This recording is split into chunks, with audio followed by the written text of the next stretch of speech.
NEET 2024 का exam देने जा रहे हैं और आपकी प्रिपरेशन अगर जीरो लेवल है या आपने तैयारी नहीं किया है और आप चाहते हैं कि नीट 2024 में हमारे मार्क्स 630 आ जाए। देखो तो इतना आसान भी नहीं है, लेकिन इम्पॉसिबल भी नहीं है। इसकी तरह से मैं आपको यहाँ बता रहा हूँ तीनों सब्जेक्ट का, यानी फिजिक्स, केमिस्ट्री और बायो में कैसे हम प्रिपरेशन करें कि आपका 630 प्लस मार्क्स आ जाए और बहुत ही आसानी तरह से आप बना सकते हैं। ठीक है, 5 मई को एग्जाम है। ठीक है, अब यहाँ पर 5 मई को एग्जाम है और इस 5 मई में अभी 5 महीने पूरी पूरी लगभग समय बचा हुआ है। आप पहले बहुत पढ़े हो या कुछ भी नहीं पढ़े हो, कुछ भी नहीं, फायदा ज्यादा नहीं होने वाला होता है। मेन जो तैयारी होता है वो मात्र 3 महीने में प्रिपरेशन होता है। तो आप ये कह रहे हो कि ठीक है 3 महीने बाद वीडियो देखेंगे, लेकिन अगर थोड़ा पहले से अच्छी से प्लान बना लोगे तो क्या होगा, 3 माह यानी एग्जाम के 3 महीना पहले जो होगा वो आपके प्रिपरेशन में स्मूथ आएगा, आप पर प्रेशर रहेगा और आप सक्सेस हो जाओ। क्योंकि एक एक मिनट जो अब बीत रहा है, जो अब समय ये बीत रहा है ना, एक एक मिनट जो समय बीत रहा है वो आपको मेडिकल कॉलेज से दूर कर रहा है, अगर आप सही डायरेक्शन में तैयारी नहीं कर रहे हो तो चलिए पूरी तरह से हम डिटेल इस वीडियो में जानेंगे कि पहले फिजिक्स, केमिस्ट्री, बायोलॉजी सबका हम देखेंगे, लेकिन हमें किस प्रकार से पढ़ना चाहिए। अगर स्टेप और चैप्टर वाइज स्ट्रेटेजी में बता रहा हूं, 0 to अगर 630 प्लस मार्क्स लाना है, सबसे पहले क्या करो, लिस्ट ऑफ चैप्टर बना लो। लिस्ट ऑफ ऑल चैप्टर बनाओ कि 11 और 12 में क्या क्या चैप्टर मुझे पढ़ना है। ये काम अभी और इसी वक्त आज कर लो।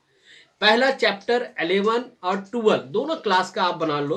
उसके बाद एक टिक लगा लो कि विच आर डन, ये टिक लगा दो कि कौन सा मैंने कर चुका।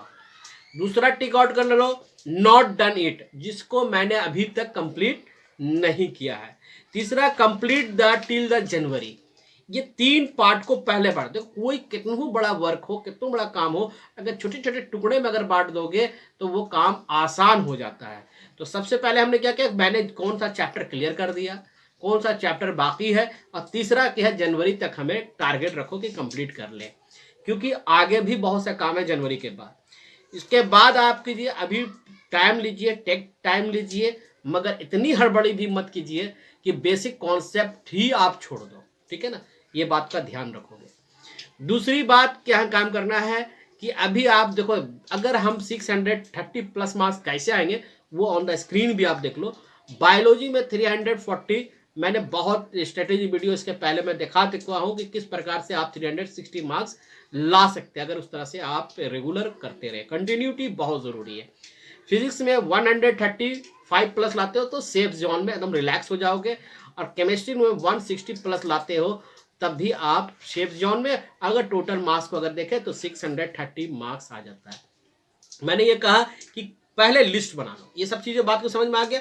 फिर देखो, जो भी अगर नीट में या कोई भी एग्जाम की प्रिपरेशन सही तरीके से अगर कोई करता है तो सच पूछो तो वो 3 मंथ में होता है। लास्ट 3 मंथ बहुत इंपॉर्टेंट है, और उस समय आप जिस प्रकार से अभी लाख वीडियो, मोटिवेशन वीडियो देख लो, प्लान देख लो, स्ट्रेटेजी देख लो, वो सब आप देखते हो, 2 दिन देखोगे फिर ढीला हो जाता है।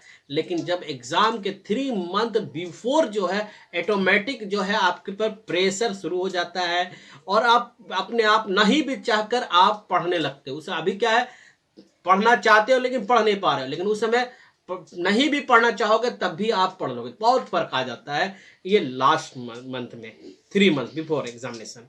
उसके बाद आप क्या करो कि एक लिस्ट बना लो। जैसे कि अगर हम पहले एक बिग चैप्टर, फिर स्मॉल चैप्टर, फिर इजी चैप्टर, तो पहले बिग चैप्टर का आप बढ़िया से बना लो।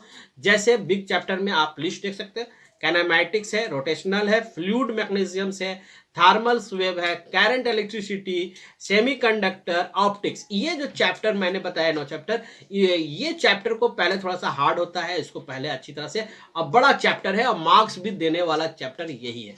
तो थोड़ा इन सब चैप्टर को बहुत ही अच्छा सा एनसीईआरटी का, यार लाइन बाय लाइन नहीं कहूंगा मैं, अब वर्ड बाय वर्ड पढ़ लो। अगर एनसीईआरटी से कोई प्रॉब्लम आ रहा है तो रेफरेंस बुक का यूज कर लो, क्योंकि आपके पास बुक की कमी नहीं है, लेकिन पढ़ना सिर्फ आप ही को पड़ेगा। उसके बाद स्मॉल चैप्टर को है जैसे एनएलएम है, ग्रेविटेशनल इलेक्ट्रिसिटी है और इलेक्ट्रोस्टैटिक्स है, सॉरी, और WPA वेब मोशन में से आप कर सकते हैं। उसके बाद आपको क्या अप्लाई करना होगा कि देखो, अगर आप जीरो है, इफ यू आर जीरो, अभी तक आपने कुछ भी नहीं पढ़ा है, तो आपके पास 3 मंथ सफिशियंट है। अगर सीरियसली अगर आप तैयारी करना चाहते हो, अप्रोक्स जो है 2 चैप्टर पर डे पढ़ना होगा। ये 2 चैप्टर अगर एक दिन में पढ़ लेते हो, देखो अभी हमारे पास टोटल जो कहे तो आपका टोटल जो है वो आपका 12 महीना अभी आपका है, सॉरी 12 महीना नहीं, महीना अगर 3 महीने की बात कर रहे हैं, एक्चुअली तो 5 महीना बचा हुआ है।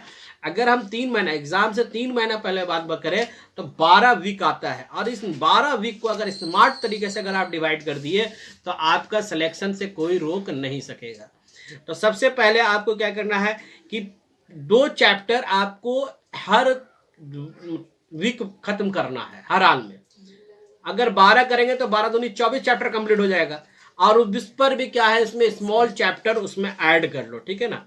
उसके बाद फिर आपको क्या करना होगा कि जैसे कि मान लो चैप्टर आप वेक्टर स्टार्ट करते हो तो सारा पढ़ लो, उसके बाद दो, एक स्मॉल चैप्टर और एक बिग चैप्टर को ऐड कर सकते हो, ठीक है। ये सब चीज को अगर इस तरह से तैयारी करो कि एक बड़ा चैप्टर फिर एक छोटा चैप्टर, और एक ये टारगेट रखो कि हफ्ता में हमको ये